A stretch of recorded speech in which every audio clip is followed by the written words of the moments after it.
Have you ever heard of someone being exhumed twice?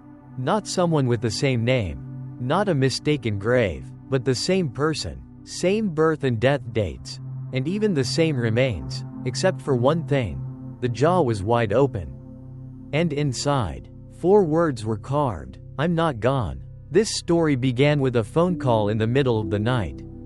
A man called, asking me to exhume his father, the very same man I remembered exhuming myself 5 years ago.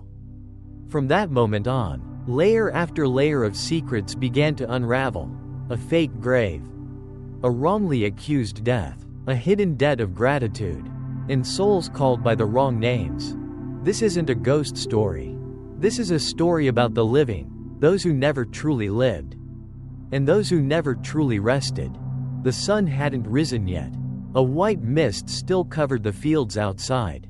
Tuan sat beside the glowing charcoal stove, slowly brewing tea, his mind tangled like knotted thread. His phone had vibrated early that morning, a strange number. A man's voice came through, shaky and urgent. "Uncle Tuan? Please help my family. My father passed 20 years ago. It's time to rebury him. But something's very strange. Uncle." The caller's name was Ben, from Quang Tri. He said his father had died in 2000, exactly 24 years ago. Everything seemed normal until he mentioned the name of the deceased, Tran Van Luyen. Tuan put down his teacup, stunned. That name, it wasn't unfamiliar.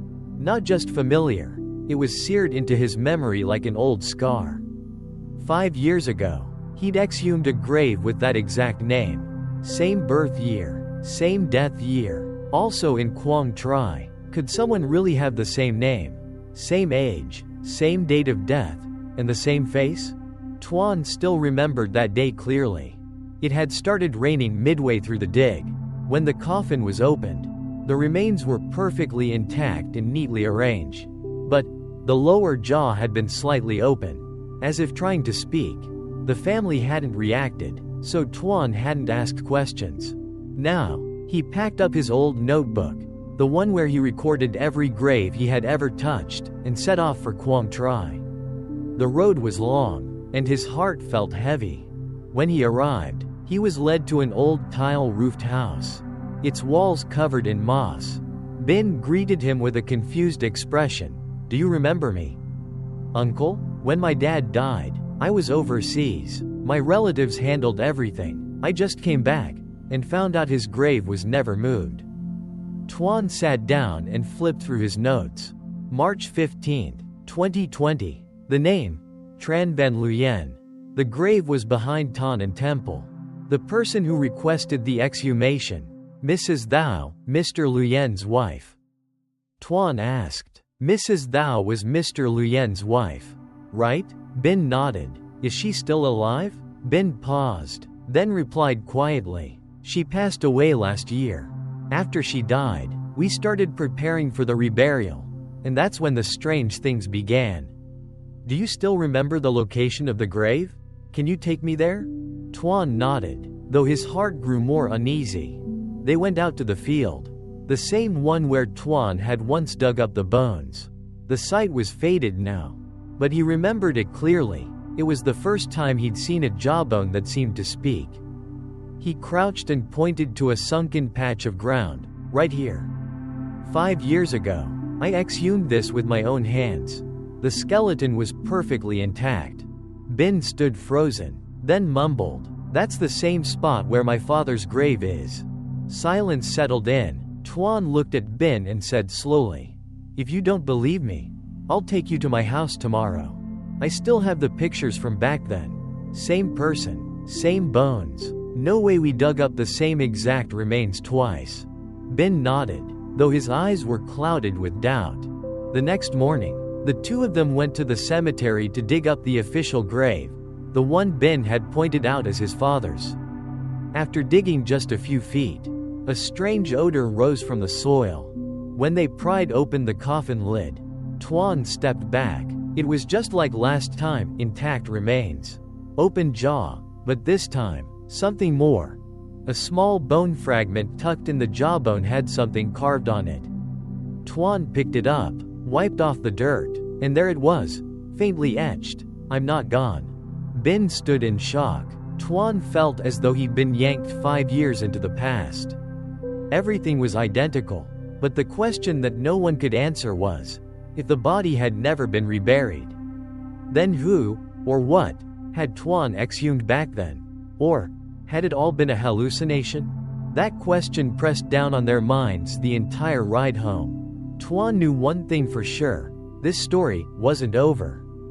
It had just begun. Just as night was falling, Bin called Tuan again. His voice was noticeably shaky. Completely different from the day before. "Uncle Tuan, we just found something. I'm really scared." Tuan had been rereading his old notebook. Hearing Bin's voice, he immediately stood up. "What happened? Tell me." Bin swallowed hard a few times before speaking. "I opened my mom's old chest. There was a notebook inside. It clearly said my dad died in 2000. But there was this line: 'Uncle, first burial was a vessel. Kept the soul. Only when the family's karma is cleared can the real burial be done.' Do you understand? Does that mean the person you exhumed wasn't really my father, but some kind of vessel?" Tuan fell silent. Those words didn't sound like anything from medical records. They weren't written in everyday language. Only those who practiced rituals or charms would write that way. He pressed further. "Is the old chest still there? Don't touch anything. I'm coming right now." Without another word, Tuan jumped on his bike and rode over 30 kilometers. By the time he arrived at Bin's house, it was completely dark. The house was quiet, lit only by a dim yellow light. In the middle of the room sat a wooden chest, so old it had split open at one corner. Inside were yellowed sheets of paper, the handwriting shaky and uneven. Tuan flipped through them one by one. One passage read, "If the curse isn't lifted, the reburial won't bring peace. The soul hasn't crossed over, it must be buried again." At the bottom was the name of the author, Bui Ti Thao, Mr. Luyen's wife. Tuan looked up. "You said your mother passed away last year. Did she leave any final words?" Bin scratched his head. "Before she died, she kept muttering strange things, like, 'Don't exhume the wrong one. He's still there. He hasn't left.' But back then I thought she was just rambling in her sleep. I had no idea." Tuan slumped into the chair. The story was starting to make sense. Back in 2020, the person who had called him to exhume the grave was Mrs. Thao. She'd led him to a specific grave and claimed it was her husband's. But now it seemed that was just a placeholder, a spirit anchor, meaning, a fake grave, used to hold part of the soul. The real grave was only now being revealed. Tuan sighed. She was probably afraid your family would suffer misfortune. So she had part of him buried early, as a safeguard, and waited for the right time to do the real exhumation. But you know, doing that is flawed. It's incomplete. The soul becomes split, and can't move on. Bin turned pale. "Then, what do you think happened to my father's soul?" Tuan looked him in the eyes. His voice low. "He hasn't moved on. He's still bound by a curse. And curses don't appear on their own. There must be a reason. Someone must have deliberately kept him here." That night, Tuan asked to stay over. At midnight, the wind howled. Branches outside creaked. Tuan startled awake at the sound of knocking, 3 firm, steady knocks. Not urgent, not faint. He opened the door. No one was there. But on the porch lay an old pocket watch. The exact same model as the one he had found inside the coffin years ago. Tuan picked it up. The hands were frozen. 2:17 a.m. A strange feeling welled up inside him. Something wasn't finished. The next morning, Tuan took Bin to see someone he knew, Master Hua, a specialist in breaking spirit bindings. The master glanced through Mrs. Thao's notebook, his brows furrowing, silent for a long time. Finally, he spoke. "This is a soul-binding charm. Whoever created it must have had a powerful reason to do so. She was afraid her children would face disaster. So she bound her husband's soul and wouldn't let it leave. But with a charm like this, Only the one who created it can release it. And since she's gone, the only hope lies in someone who witnessed the first burial. Tuan asked, "Is there any way?" Master Hua shook his head. "To break it, you have to know the true reason. Without that, releasing the soul might backfire. If the soul still holds resentment, it could curse the entire bloodline.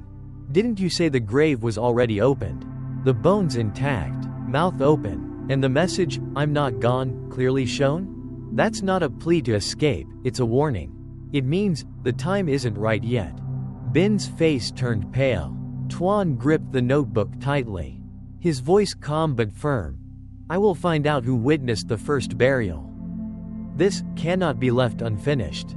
The next day, Tuan returned to the old cemetery alone. It was drizzling, and the wind chilled him to the bone. He wasn't there to exhume a grave or investigate anything. He just wanted to look at the old site again, to reflect on every detail that had unfolded. One thing kept bothering him. Why had Mrs. Thao dared to create a spirit anchor grave without consulting a spiritual master? Without informing the authorities? Without telling anyone? In all his years of doing this work, Tuan had never encountered a case where someone secretly buried a part of their husband's soul like that. All on their own. He stood there for a long while. Only when the rain began to let up did he make his way to visit the former village chief's house. The man's name was Thien. His hair was white as snow. His steps slow but his mind still sharp. Tuan shared everything, then asked if anything major had happened in the village around the year 2000. Mr. Thien looked at him silently for a moment before finally replying. Something big did happen that year, but it was covered up. Someone died, and the cause wasn't clear. That person worked for Mr. Luyen's family. I don't know the full story. Just that after it happened, Mrs. Thao moved back to her hometown and rarely showed her face again. Tuan pressed on. "Do you remember the name of that person?" Mr. Thien shook his head. "No. Just that she was a young woman.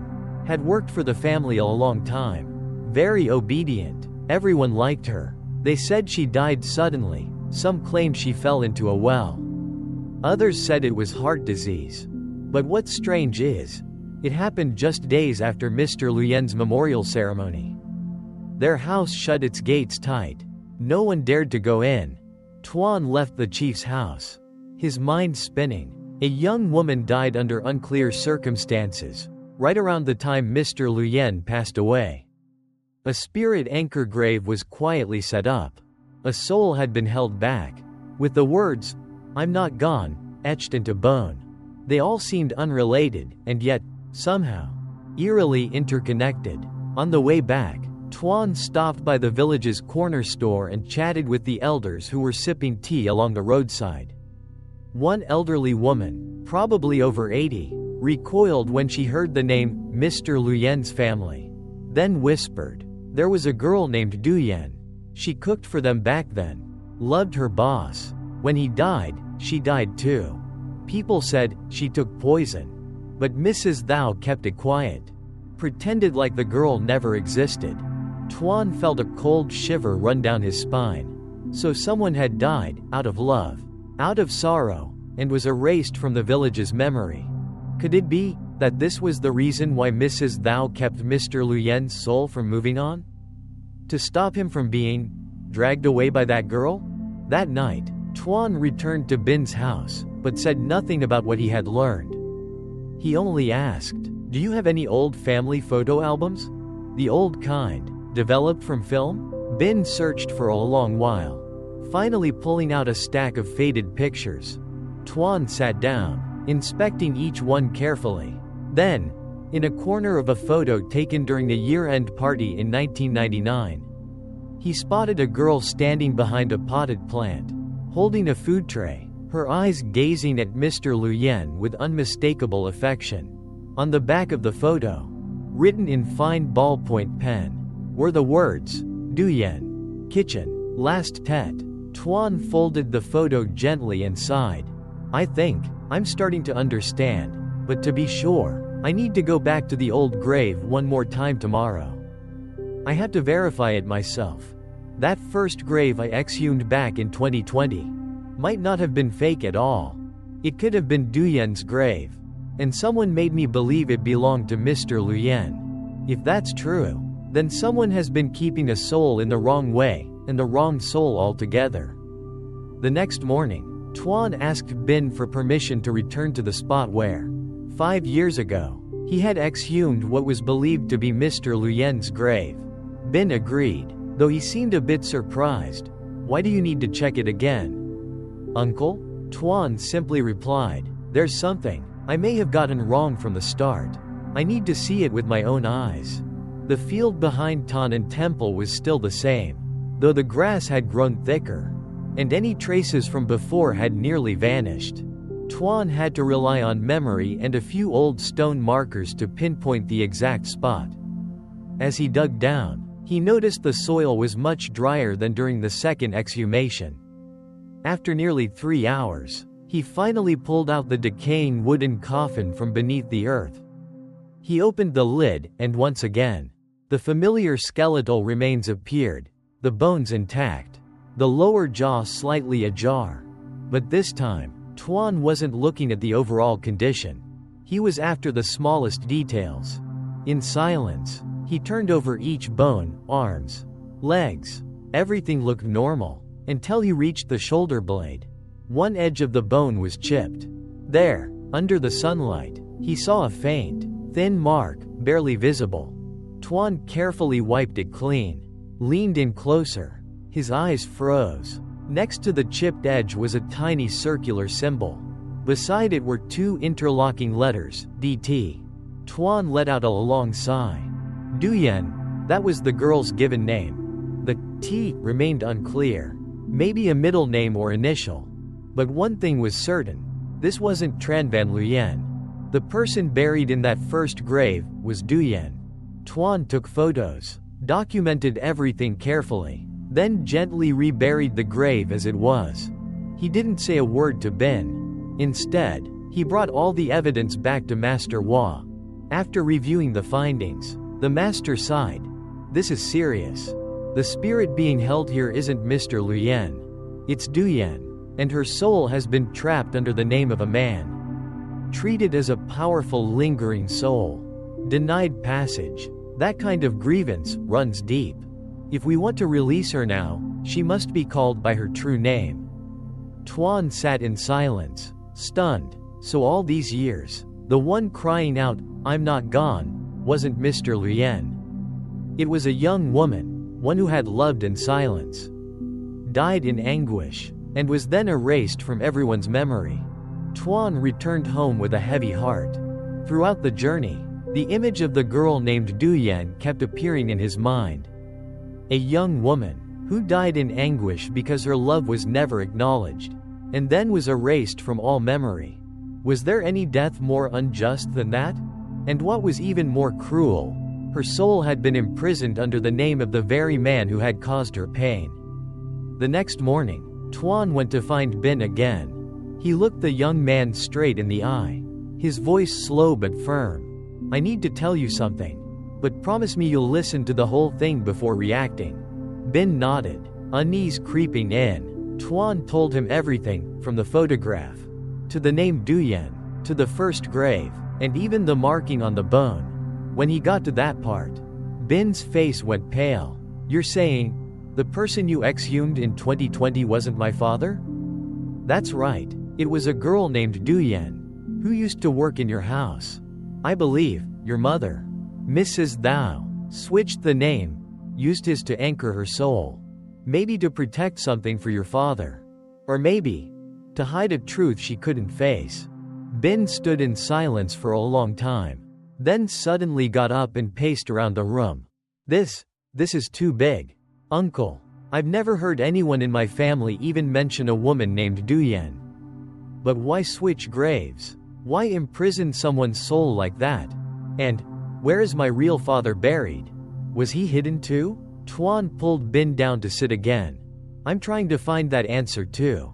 But first, we need to free Duyen. Because her name was never spoken. Her soul is still trapped. That's why those words were carved. I'm not gone. She's never been acknowledged as someone who once lived and once died. Bin rubbed his head, as if trying to remember something. Then he suddenly froze. Uncle, I think, in the box of my mom's old belongings, there's a veil. I remember clearly. Mom told me never to throw it out. Never to burn it. She even said, that's the debt of love I'm holding on to. I think it must be connected. Tuan immediately stood up. Take me to it now. The two of them rummaged through the wooden attic. Eventually, they found the veil, carefully wrapped in a black cloth. Inside was a small note, written in Mrs. Thou's handwriting. Return this to the one named DT if someone comes looking. Don't let her soul wander anymore. She wasn't wrong. She just loved at the wrong time. Tuan read it, then sat quietly for a moment before saying, I need to hold a naming ceremony. But not at a temple. Not at a shrine. Right at the place where she was once buried. The earth must know, the sky must know, and the village must know that she existed. That evening, Tuan quietly asked Master Hua for help. There was no grand altar. No elaborate ritual. Just a few incense sticks and a simple soul-calling chant. But the most important part was the name, Duyan. For the first time in over 20 years, her name was spoken aloud. In the middle of that desolate field, once used to bury her in secret.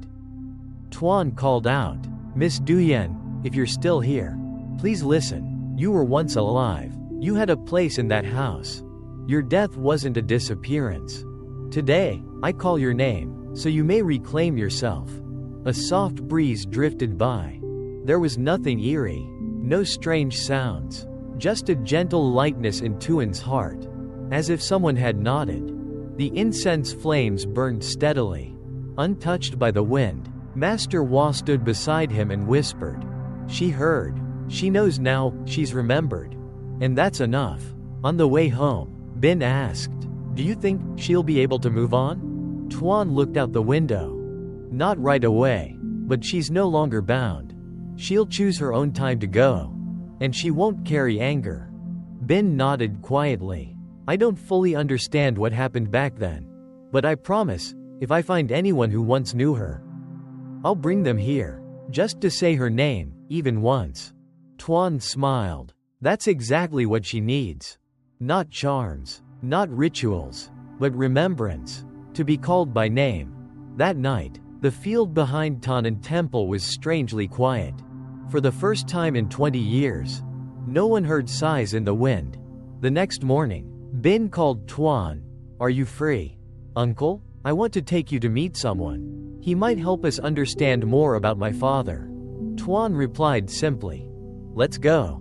The motorbike rolled along the red dirt road leading to a coastal area, where a small tin-roofed house stood amid sandy hills. The person Bin wanted to see was Mr. Bay, once a longtime worker for the Tran family, now living in isolation after a falling out with Mrs. Thou. Bin whispered, my mom didn't like Mr. Bay. She said he meddled too much in family matters. So she fired him. But Aunt Ba told me, he knows a lot. Tuan nodded and stepped off the bike. The wooden door creaked as it opened. An old man with white hair and weathered skin squinted at Bin. Then turned to Tuan. I thought no one from the Tran family ever wanted to see my face again. Bin bowed respectfully. I'm sorry about the past, Uncle Bay, but now, I want to know the truth. About my father, about Duyan, and about the day my father died. Mr. Bay didn't respond right away. He simply gestured for them to sit. He poured tea, exhaling a thin trail of smoke. Luyen didn't die from illness. He died from a fight. There was a loud argument that day. No one outside knew, but I heard a heavy noise. When I rushed in, Mrs. Thou was standing there, pale as a sheet. He had fallen, hit his head on the stair rail. His eyes were wide open. Tuan was stunned. You mean, it was an accident? Yeah, but Mrs. Thou didn't call anyone. She contacted family herself, closed the gates, took care of the burial. A few days later, she said it was illness. But I knew she was scared. Not of the law, but of that girl. Duyen. Bin suddenly asked. What about her? Uncle Bei? Duyen had feelings for Mr. Luyen, but he didn't have the courage to marry her. Mrs. Thou knew. She didn't make a scene, but she held it inside. After he died, she told me plainly, that girl is not allowed to cry, not allowed to light incense. If I see her at the funeral, I'll bury her with him. A few days later, Duyen disappeared. Tuan sat up straight. Are you saying Mrs. Thou covered up Duyen's suicide? Mr. Bei nodded, eyes dimming. I suspected it. That night, someone saw her walk to the well behind the house, then come back wiping her hands. From that day on, the girl was never seen again. She said Duyen ran away, but I didn't believe it. The room fell silent. After a while, Bin finally asked, did my father know she took her own life? Mr. Bei looked up at him, replying slowly, I think he did, but back then, he stayed silent, maybe out of guilt, maybe because he knew there was nothing he could do anymore. After Duyen died, he barely spoke, drank more than he ate. Tuan sighed. Now I understand. Mrs. Thou didn't keep his soul out of love. She was afraid he'd be followed, afraid Duyen would take him with her. So she made a spirit anchor, but used the wrong person. It was all wrong. Mr. Bei nodded, his eyes glistening. Poor girl. Even in death, she was denied her name. And Luyen, even in death, he was never forgiven. Bin sat quietly, taking in every word. Then, after a long pause, he asked softly, where is my father buried? Uncle Bei? The old man pointed toward the far end of the hill. That last ridge over there. There's a small patch of land.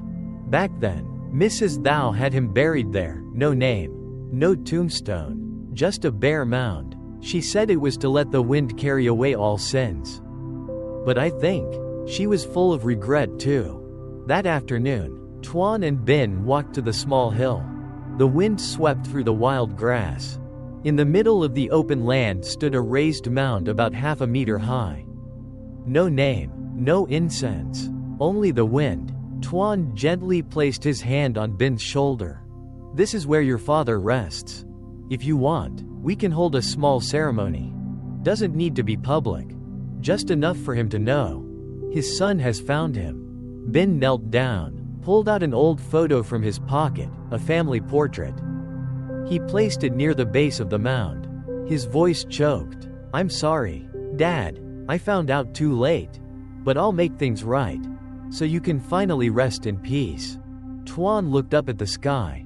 The wind still blew, but this time, it wasn't cold, just cool, gentle, like someone had just let go of their final breath.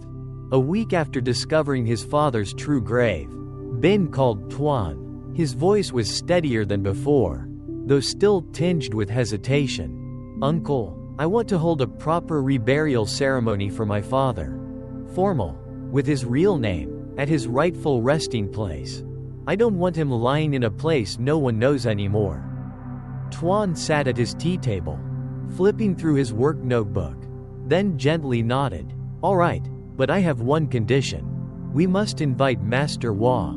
And this ceremony won't be just for Mr. Luyen. It's also for Duyen. Those two were bound to each other, in life and in death. Bin paused for a moment, then answered firmly, I agree. The reburial took place on a clear, sunlit day. No drums, no fanfare, just a few family members. Tuan, Bin, and Master Hua. Mr. Luyen's grave was carefully unearthed and moved to a new plot. Dry, peaceful land, with a proper headstone that read, Tran Van Luyen 1948–2000. A son, a father, a husband. As the final handful of earth was placed over the new grave, Bin whispered, Rest easy, Dad. From now on, no one will forget you. Afterward, the group made their way to Duyen's grave, the same one Tuan had exhumed 5 years earlier. Bin brought a bouquet of white flowers and gently placed it in front of the newly erected headstone. It read simply, Nguyen T. Duyen 1975–2000. The one who remained in memory. Master Wall lit 3 incense sticks, pressed them into the ground, and spoke softly. Your name has now been spoken. Your injustice has now been seen. If there is anything left unsettled, let the wind carry it away. Let your soul be light. Let it rest. The air around them was utterly still. A soft breeze passed through. Dry leaves fluttered gently at their feet. Nothing eerie, nothing strange, just enough to make everyone feel a little lighter inside. That afternoon, Tuan and Bin sat once more at the old tea table in the courtyard. The tea was still warm, but their hearts had cooled a little. Tuan asked quietly, "So, what will you do next?" Bin gazed into the distance. "I'm going to stay, take care of this house again, set up a proper altar for my father. And there's one more thing. I want to find Duyen's family. If anyone's still around, I'll go and apologize to them." Tuan nodded. "I'm glad you're thinking that way. We can't change the past, but how we face it now. That's what brings peace to the living, and rest to the dead." Bin smiled gently. "I used to think spiritual stuff was distant and abstract, but now I see, it's closer than we think. It's not about ghosts. It's about unfinished debts, emotional debts. If you don't resolve them, they stay with you, quiet and relentless." Tuan said nothing, simply looked toward the frangipani tree in the yard. The wind stirred, and a few petals drifted down, their fragrance soft, like a farewell unspoken. That night, as the wind began to rise, Bin visited the 2 new graves. He didn't ask for anything. He simply stood in silence and prayed, "If you can, please forgive us for all that was left unsaid, for all that was left undone. I promise, I'll live better, kinder." Behind him, a final breeze passed through, carrying with it the faint scent of blooming frangipani. Gentle, fleeting, drifting slowly toward the far end of the field. The story closed, not with tears, not with regret, but with understanding that some things, even when lost, still need to be called by name, even just once, to finally find peace. One early weekday morning, Bin went to Duyen's old house, now run down, the doors tightly shut. After asking around, he learned that both of her parents had passed away long ago. But she had a younger sister named Hang, now living in a neighboring village. Without hesitation, Bin asked someone to take him there. Hang was only a few years younger than Duyen, slender, with a weathered face. When Bin mentioned her sister's name, Hang froze, motionless for a long while. When she finally spoke, her voice was hoarse. "You're the son of Mrs. Thou?" Bin bowed his head, sincerely. "Yes, I'm the son of Mr. Luyen. I've come to apologize. I know everything now about what happened to your sister. I have no right to ask for forgiveness or make amends. But I want to say sorry for everything my family hid, for everything they buried in silence." Hang sat down on a bamboo chair, brushing aside a few strands of gray hair. "My sister truly loved your father, but no one ever let her acknowledge it. Even when she died, no one dared to say her name. Back then, our family didn't seek justice. We were afraid people would say our daughter was chasing after someone out of her league. I resented it, but now, seeing you come here, it eases my heart a little." Bin took a photo from his pocket, a picture of the newly built grave. "I've erected a proper grave for her. Her name is carved clearly. I light incense for her on every holiday. And if you're willing, I want to hold a shared memorial every year. One ceremony, for both of them, my father and your sister, so their names can be remembered together at the altar." Hang was speechless. After a long moment, she finally said, "You did the right thing. No one lives long enough to remember everything forever. But doing it right, even once, is enough." Tuan listened to Bin recount the visit, staying silent for a long while. Then he simply said, "I'm proud of you, not because you fixed the past, but because you didn't run from it." That afternoon, Bin returned home and began tidying up the family altar. He replaced the old photo frame and placed one of Duyen beside it, not for worship, but for remembrance. On one side, a father who carried guilt his whole life. On the other, a woman who passed away in silence. That evening, Tuan stopped by. The two of them sat on the steps. Bin poured tea, then suddenly asked, "Uncle, have you ever seen something like this, and then gotten haunted?" Tuan chuckled. "No, son, I feel lighter. Actually, if we don't do wrong, don't lie, no spirit can follow us. If anything, someone might watch over us. But not to scare us. To thank us." That sentence left Bin quietly stunned.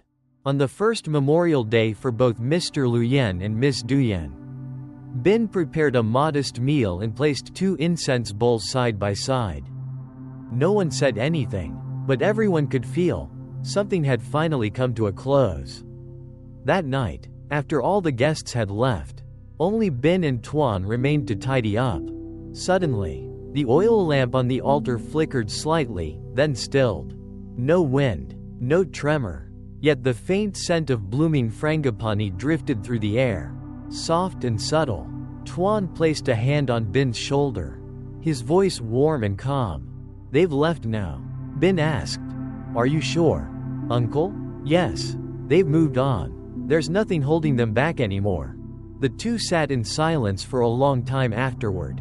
No more words, only the sound of insects chirping, the gentle clink of porcelain teacups, and a strange feeling, like someone who had once suffered, had finally found peace. As Tuan left that night, he glanced down the village road. A sliver of a crescent moon hung low, not too bright, but just enough to reveal a figure in a white dye standing far off, slowly fading behind the old frangipani tree. Tuan wasn't surprised. He wasn't afraid. He simply nodded. This time, peace was real. And so the story comes to a close. Not with tears, not with perfect forgiveness, but with a single nod. Between the living and the souls long gone, there are names forgotten, there are wounds unspoken, but sometimes, all it takes is one person brave enough to say that name again. To light a single stick of incense, to place a stone marker, and even the quietest of sorrows can finally rest. Thank you for walking beside me through this series. A journey not just through the spiritual, but through truth, justice, and a bit of unfinished fate. Between the living and the departed. If you've ever known a story like this, a person never named, a promise never kept, something that still lingers, share it with me in the comments below. And if this series has touched you in any way, please consider subscribing, leaving a like, or simply typing the number 1 as a way of honoring those souls who never got to speak their final words. I'll see you again in the next story. Still this voice, still this space, and still the quiet memories that never quite went to sleep.